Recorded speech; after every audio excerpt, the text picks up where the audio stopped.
All right, so when you're dealing with things that are bigger, irregular, hard, then you have to be mindful of a few things. One is you want to make sure that you stabilize it. This is sweet potato, or maybe it's a kind of a yam that I've just scrubbed off in the sink with a pot scrubber to get off the ugly bits and dirt. Leave the skin there, which is delicious and it's nutritious. Cut off the ends, and then what I'm going to do is I'm going to create a flat spot on this. So just slice off just a little bit of it there. There we go. So I got a nice flat spot to work with. This is still going to be used, but so I've created this stable base here, and you have to decide, is it too big to cut in one piece, or should I cut it in two pieces? I think I've got a small enough potato here that I can cut it in one piece. And so then what I'm going to do is I'm going to line it up and make sweet potato steaks. There we go. So the thing is, you want to make them with even thickness, so that what you're going to do with them is maybe roast them or do something with them, or you want to make sure everything comes out the same amount of doneness. So there we go. And if it gets to the point where it's becoming too hard to work with, then I might end up cutting into two chunks. But in this case, I'm just going to lay it down, and I'm going to make my potato steaks go this way. There we go. And in some cases, it might get hard enough that you might have to get your hand on top. Just the main thing, keep your fingers out of the way, out of harm's way, so if it slips, that it's not going to end up in your finger. There's quite a bit of force involved in these cuts. All right, so now I have all my slices, my steaks, if you will, and I can then line them back up again.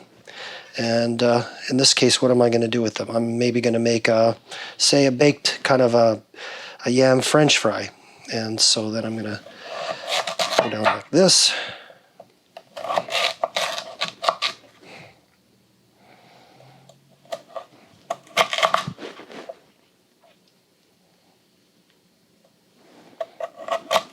There we go. So these are pretty even pieces. Those would work pretty well for my French fries, or maybe I'll want to dice them. So then you line them back up again like this, and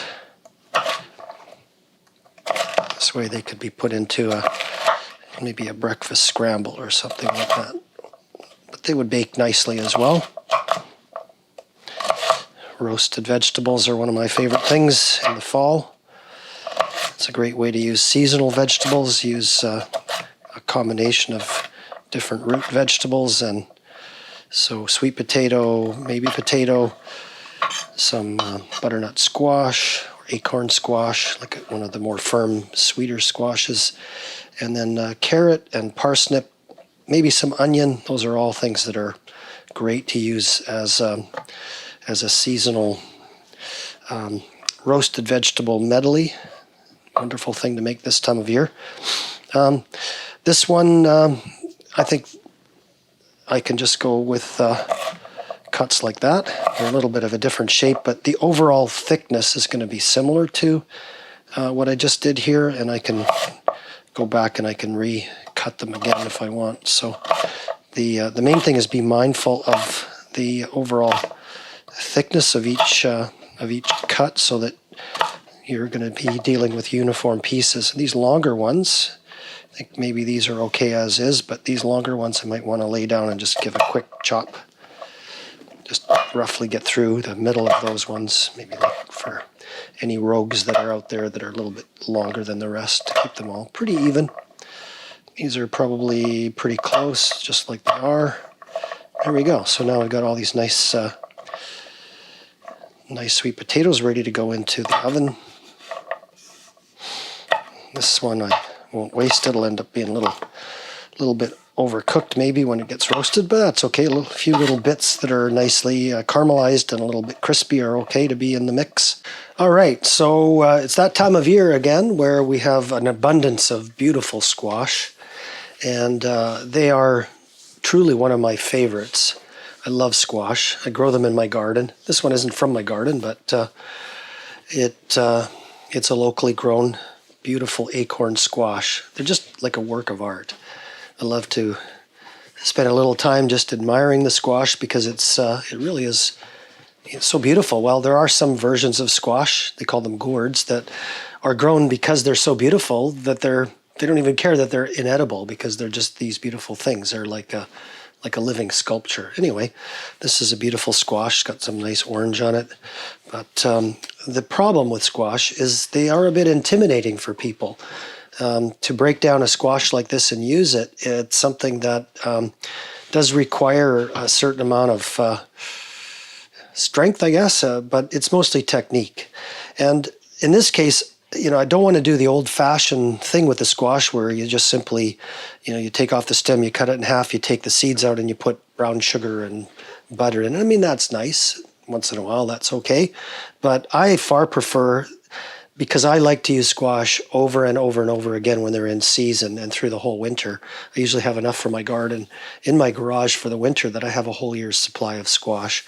So I like to eat them a lot, and I want to make sure that I get the healthiest benefits. I don't want to add all that butter and sugar to it. It's not necessary for one thing, and it's not the way that I really like it. And I think if you get turned on to using these a little differently, you'll probably find that you won't cook them that old-fashioned way very often either.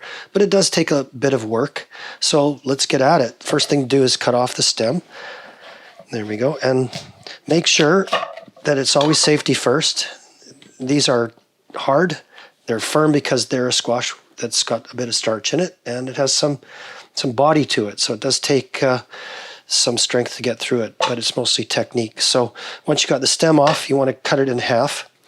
And what I'm going to do in this case is, instead of cutting it this way, which is typically what you do to gut it out and put it in the oven and bake it with the butter and the brown sugar and all that, is I'm going to go through it this way. Okay, so I'm going to take a cleaver, because the best way to get through this one is to give it a couple pops like that, and then just work through, and boom, there we go, done.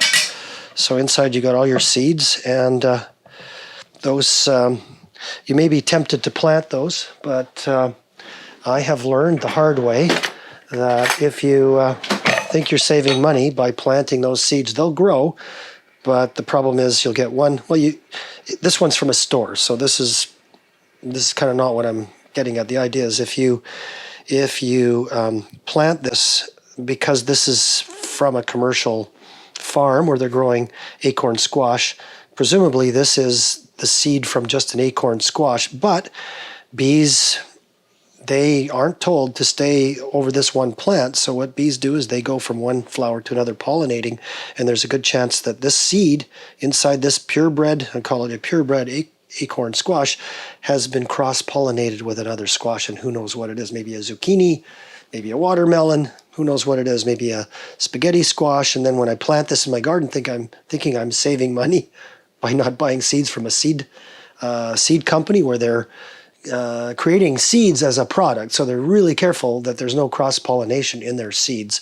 Whereas this, there was no deal between you and the store that you're going to get seeds you can plant and they're going to turn out to be acorns. So if you plant these, beware, you're probably not going to, good chance you're not going to get what you expect, and you'll be surprised. And I've learned through the School of Hard Knocks about that. So these seeds, you could potentially eat them. They're a little harder to eat than a pumpkin seed because they're pretty small, but you can you can clean up the guck and dry them out and cook them. But in this case, I'm not going to do that. I'm going to discard them.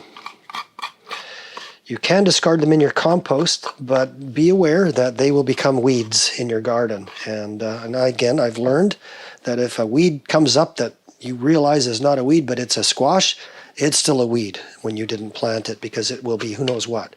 It might be something nice, but it might be something useless. Most of the time, it kind of defaults to zucchini. So unless you want to have so much zucchini that your neighbors all despise you because you expect them to eat all the extra zucchini, then you're better just to buy your seeds every year from a seed outfit, or at least from somebody who's carefully protected their plants until they've finished flowering, and then you don't get that cross-pollination. So in this case, what I'm going to do, I've got my squash cleaned out. I want to make roasted vegetables out of this. I want to make this as part of a roasted vegetable medley, and so I'm going to skin this because I need to eat the whole thing. If you throw this in, this is a winter squash. That means that it's a squash that's got a thicker skin. It's a squash that'll survive the whole year in a root cellar or in a very cool garage, sometimes in a basement. And it means it's got a very thick skin. So that skin is not going to be edible if you roast it, so you want to get rid of it. There is a little bit of waste if you're going to get at this and get it done. You have to sacrifice a little bit of the flesh, but in reality, it's these are not expensive, and there's still plenty to go around when it's done. So I would just kind of get at it, get the skin off this thing as quick as you can. There we go. There are remnants here. A few little remnants won't hurt. Little skin here and there won't be a big deal. It's not poison or anything. It's just not pleasant to get a big chunk of woody skin in your mouth when you're eating these delicious roasted vegetables. So there's one, and here's the other one. I might just lop that off just because I'm not going to want to deal with that. And there we go.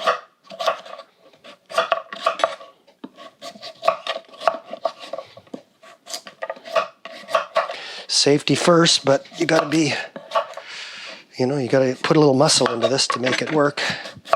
Just keep your hands away from the action. So if you slip, you're not going to cut yourself. That's the main thing. A lot of it's positioning your cutting board correctly. I like my cutting board. It should be right on the edge of your countertop, and it should be really stable. This is really important time to have a stable platform to work on, and there we go. A couple little bits down at the bottom there, and that's pretty well done. So got her that far. Put this all in my compost.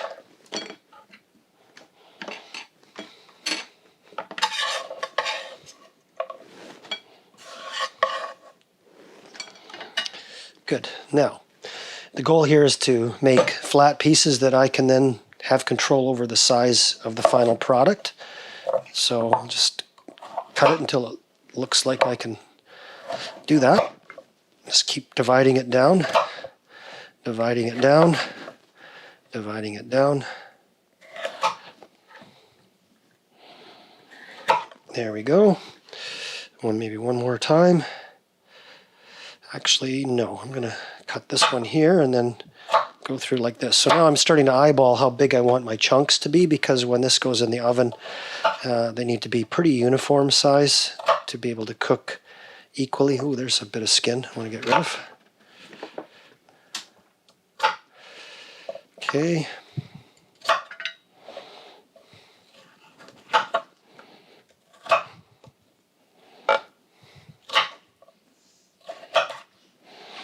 This is really just an eyeball thing. You're just getting in the ballpark of the size. So I'm going to go right down the middle of all those.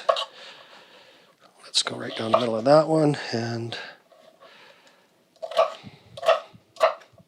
there we go.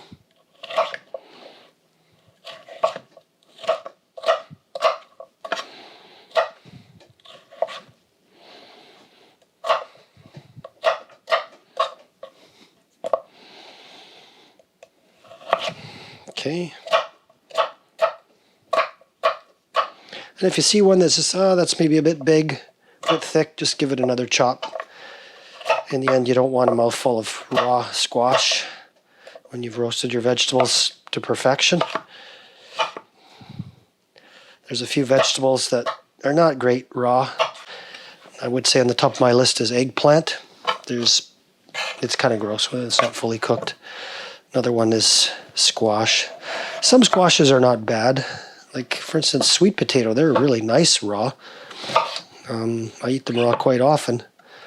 But most squash, there's not enough sweetness in them, and they're just kind of like, eh. They're way better when they're roasted. When you roast a squash, then you get some really nice caramelization occurring with a squash like this. A lot of the carbohydrate in it will start converting over to kind of a caramel, and it makes it have a really nice flavor.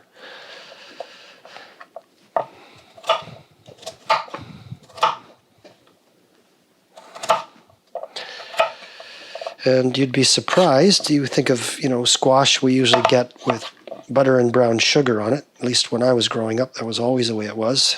And I never really was too fond of it. Not much of a sweet tooth person. But when I started tasting squash that was savory, ooh. You can put this into a curry. You can make delicious curry with squash. You can put it into, of course, any kind of stew, slow cooker recipe. But my very favorite this time of year is to mix this with some root vegetables, like sweet potato, yam. Parsnip is really good. It's strong, but it's the one place I really love parsnip. So you use it sparingly. Parsnip is quite a powerful flavor, but it's also very sweet. It has a really nice caramelization that occurs when you roast it. So usually my roasted vegetables are sweet potato, maybe some potato, regular potato. I'm not afraid of potatoes, and I don't think you should be either. It's a bit of a fallacy that somehow potato is this bad thing for you. And it's, I think, because in this culture, potato is like French fries. Well, yeah, then that's bad for you, but it isn't the potato's fault. It's the horrible deep fryer fat that it's been cooked in, and it's just soaked in it. So that's why French fries are not good for you, and why you shouldn't really think about potatoes as only French fries, because they can be made in, even baking a French fry. Now you've got very healthy food. So it's all about the right quantity. When it comes to a starchy food like potato, then it does have a higher glycemic index, but you have to eat quite a bit of potato to really see any rise in blood sugar, even with diabetes. So potato is certainly never been off my diet. Well, I mean, I've occasionally tried a low-carb diet to see what it's like and so on. I've been on it for a while, but for the most part, potato's always been my life. When I roast vegetables, it'd be like an acorn squash, sweet potato, maybe some potato, carrot, parsnip, and sometimes some really large chunk onions. And then you put that in a bowl. I would put in a bit of olive oil and then some flavorings. There's a number of things you can put on it that are really good herbal things that are made with different herbs. So my favorite lately is something called tajin, which is a product that you get from Mexico. That's dried peppers and dried lime juice and salt, and it's very simple, but it's delicious. It really adds a wonderful pop to the roasted vegetables. So anyway, there's the squash ready to go.